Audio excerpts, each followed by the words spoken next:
上圳新竹市有科学园区5间的大学，加上数位时代教育，新竹市政府宣布准备要伫咧明年成立数位实验高中，目前是台北市以外全国第2间。数位实验高中未来会提供学生线顶加实体课程，第一届按算袂少48个。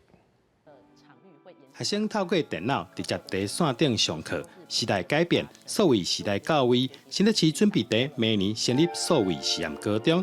未来除了一般的实体课程以外，也会有线顶的学习课程。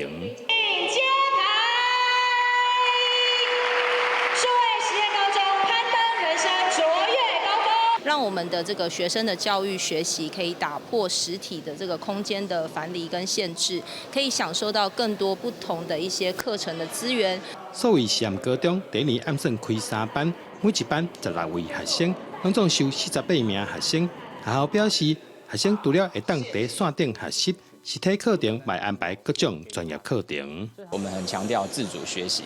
那线上的课程呢，当然就是说，让他们来学习。那线下的话，就是老师对于关键比较难的或容易有迷失的，我们来辅导。也就是说，这间学校呢，还是需要学生来上实体课程。虽然过去在疫情期间，大部分的学生拢有踮厝内线顶上课的经验，不过针对数位实验高中提出部分线顶上课的规划，民众也有无同想法。短期内应该还是会抱持着保留的态度，因为对于未来他会怎么样规划跟办理还不是很确定，可能要等未来看到一些成效之后再来考虑这件事情。多元学习是一个时代潮流，我认为本来就应该正向、乐观面对。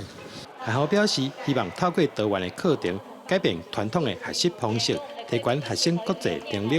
迎接数位时代，学校也表示，数位实验高中强调数位甲实验性，较注重囡仔的特质，也提供对这领域有兴趣的学生加一种选择。记者杜君和新竹报道。